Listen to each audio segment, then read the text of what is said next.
O rally do varejo, pouco mais do que 57%, foi o que 6 ações do setor subiram de julho para cá. Ibovespa tem apresentado um movimento de retomada, mas as ações do varejo têm ganhado um grande destaque nesse momento e esse é o tema do vídeo de hoje, pessoal. Mas antes de começar, dá um like, se você não é inscrito, inscreva-se, ative as notificações e comentem. Você investe em ações do varejo? Eu vou sortear essa caneca do canal e um livro, O Investidor Inteligente. Para participar, basta comentar. O resultado sai na próxima terça-feira, 9h30 da noite, no meu Instagram, nos Stories, então aproveite para me seguir lá também. E vamos falar hoje sobre o rally das ações do varejo, né, que de julho para cá tiveram uma forte alta. A gente viu esse movimento, né, no Ibovespa, inclusive, Ibovespa ali que estava na casa dos 96 mil pontos, e aí o início de julho foi o pior momento, apresentou uma retomada, né, nesse momento aqui no final do pregão dessa terça-feira, na casa quase nos 103 mil pontos, mas as ações do varejo têm ganhado aí um grande destaque. Eu separei aqui 6 ações que tiveram esse forte movimento de alta, tá? Na média, essas ações subiram aqui 57,5%. Fiz esse ranking aqui e vou falar aqui quais são essas 6 ações e os pontos aqui importantes que estão impulsionando essas ações. Então, para começar essa discussão, vou trazer 2 empresas aqui, tá? A sexta e a quinta no ranking. Estamos falando do Mercado Livre, né? E do grupo Soma. Então, quando a gente coloca aqui, a gente vê que do dia 4 de julho, as ações do Mercado Livre tiveram uma alta de pouco mais de 51% e do grupo Soma pouco mais, né, de 40%. A gente vê esse forte rally aqui e todas elas exatamente nesse mesmo período, né? Aqui no dia 4 de julho foi o pior momento e desde então elas andaram fortemente. E quando a gente olha, né, para os resultados das empresas, nós estamos assistindo na média bons resultados, tá? Nada fora da curva, nada de espetacular. Na minha visão, não existe nada micro, especificamente, dos modelos de negócio, que estão impulsionando essas ações, mas é muito mais um componente macro que tem impulsionado de forma geral o mercado e essas ações, tá? Quando a gente olha para a economia brasileira, né, o que tem ajudado nesse momento? Então vamos falar aqui de alguns pontos positivos para o lado do varejo. O Mercado Livre, né, tem uma exposição grande, a América Latina como um todo, mas o Brasil é extremamente relevante. Mas quando a gente olha aqui, desemprego, taxa de desemprego, a gente tem assistido aí um movimento de redução forte na taxa de desemprego. A gente vê aqui no último dado 9,3, então é uma redução forte. A nossa taxa aqui, quando a gente pega 2020 e 2021, estava na casa acima dos 14% e tem apresentado aqui um movimento de forte queda que de alguma forma, né, ajuda as pessoas a terem renda. Na média, a renda das pessoas está menor, mas as pessoas estão empregadas. E também inflação, né? Tenho falado muito aqui do lado da inflação, a inflação que vinha assustando, que era o grande problema do mercado, a grande tensão do mercado, tanto no nosso mercado, né, Brasil, como os desenvolvidos.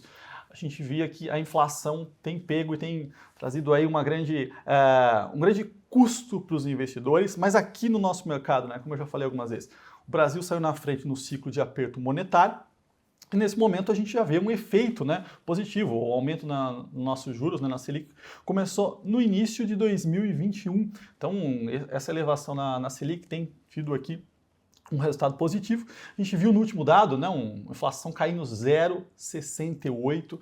Então, essa melhora e a melhora na expectativa da inflação, de alguma forma, ajuda a impulsionar as ações do varejo. No caso do desemprego, né, tem uma relação direta, melhoria, né, do emprego de forma geral, isso contribui para o ciclo. Mas no caso da inflação é muito mais como expectativas, tá? Então essas 2 empresas aí aproveitando desse bom momento. Aí na sequência, né, 2 outras empresas, a quarta e a terceira do ranking, e aqui Americanas e Lojas Marisa, tá? Quando a gente olha aqui, Americanas subindo desde então 46,8% e Lojas Marisa 52,7%. Então a gente está falando aqui já de um resultado bem expressivo, né? Uma porrada aqui. 2 empresas diferentes. Então, quando a gente fala de lojas americanas, estamos falando lá da B2W, né? E-commerce, que fez o deal ali com Americanas, né? No ano passado, e mudou o ticker, né? E a gente tem aqui uma empresa que é bem posicionado no e-commerce. E o que aconteceu? Né? Essas empresas sofreram muito com o aumento de juros nos Estados Unidos, que eu já citei algumas vezes aqui, e fizeram as ações de growth, de tech, de e-commerce cair muito, né? Empresas desse setor, né, de growth, de forma geral, elas têm o valor dela muito no futuro, né? Elas não geram tanto lucro nos anos correntes, e o valor delas está muito mais no futuro. E aí quando você tem um aumento de juros, isso acaba reduzindo fortemente o valor futuro e as expectativas. A gente viu uma rotação forte no mundo, né, nesse sentido aqui. E as lojas americanas, né, sofreram bastante, as americanas, né, não é mais lojas.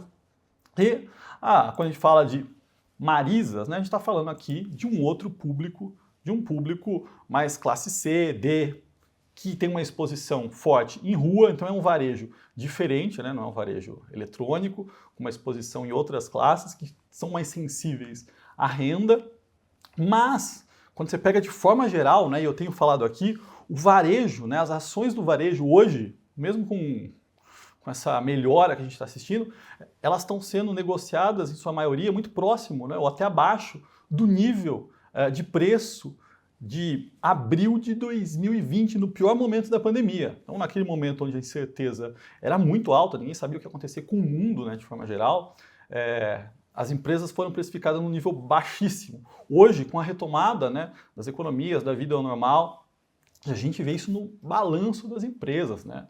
Então, muitas delas aí, um patamar melhor do que estavam naquele momento, mas sendo negociadas num nível abaixo ou próximo daquele pior momento ali de 2020, o que não faz muito sentido na minha visão, tá? Então, no varejo, o varejo na nossa bolsa é onde existe a maior assimetria de risco e retorno para o investidor. Eu gosto bastante. Aí eu trago mais um ponto aqui, né? Que a gente tem assistido melhoras recorrentes nas expectativas dos investidores, dos economistas, de forma geral no mercado. A gente vê isso aqui, né? Eu peguei o último dado do Focus, que reúne as expectativas, e cada vez mais as expectativas de inflação para 2022 têm caído, né? O último aqui está próximo a exatamente 6,82 e a expectativa de PIB subiu para 2,02. Ou seja, as coisas têm melhorado e isso tem um impacto direto no varejo.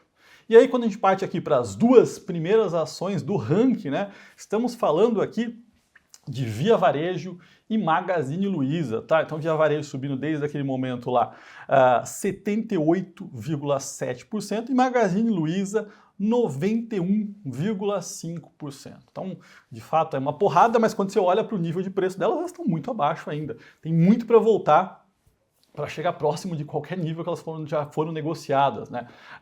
E são duas ações que eu falo bastante aqui, né? Então, a gente está falando especificamente do e-commerce, que são distintas, né? Uma é um case, quando a gente fala de Magalu, é um case de uma empresa que é consolidada, né? A primeira do setor a fazer essa mudança ou entregar bons resultados no e-commerce brasileiro.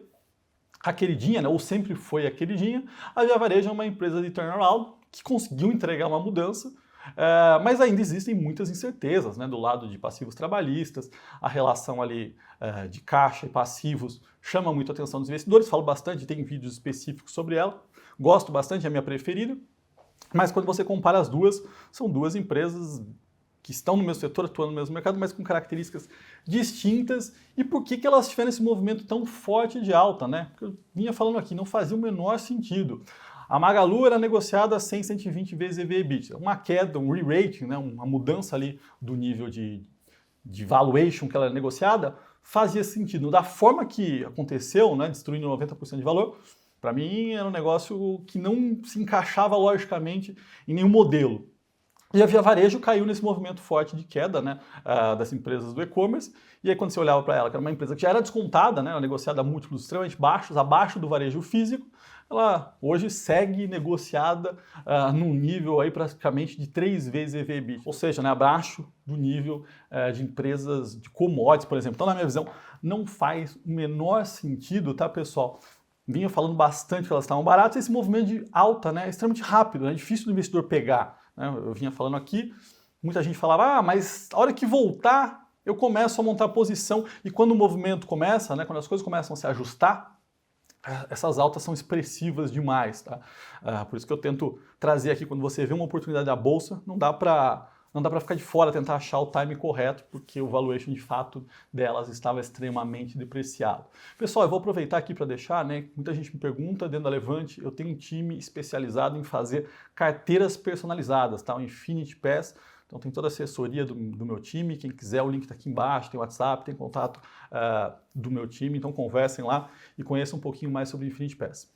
Então, de forma geral, né, o que a gente viu aqui, né? Uma retomada, mas uma retomada em função de questões macros, né? E a gente consegue ver essa melhora, né? Um outro ponto que eu trago aqui é a taxa, né, do título pré-fixado nosso aqui no nosso mercado, renda fixa, 2029. Ou seja, na média, né, a taxa chegou a ser negociada aqui acima dos 13,5 e no último mês aqui ela recuou para baixo dos 12, né? Agora está acima dos 12 novamente, mas teve uma queda aqui importante e isso reflete a melhora que a gente está vendo de forma geral no ambiente. A inflação é extremamente positiva nessa queda que a gente tem assistido e o Banco Central já sinalizou, né, que na próxima reunião, se de fato tiver um aumento, é de 0,25, mas aí estamos chegando no final do ciclo mesmo e em breve, com essa inflação embicando para baixo, devemos ter uma discussão de corte, né? Então isso ajuda e fomenta muito o varejo e como eu disse aqui já, o varejo, na minha visão, é onde existe a maior assimetria de risco e retorno para o investidor, tá? Então eu recomendo aí quem não tem, olhe com carinho algumas empresas, entenda o seu perfil, escolha uma ação aí do varejo para fazer parte da carteira, tá, pessoal? Bom, como eu falei, né, tem sorteio de livro e caneca. Quem quiser saber um pouquinho mais sobre as carteiras personalizadas, né, que a Levante faz, o link está aqui embaixo. E todos esses dados, né, essas tabelas, gráficos estão no meu canal do Telegram. E se você gostou do vídeo, dá um like, se inscreva e até o próximo.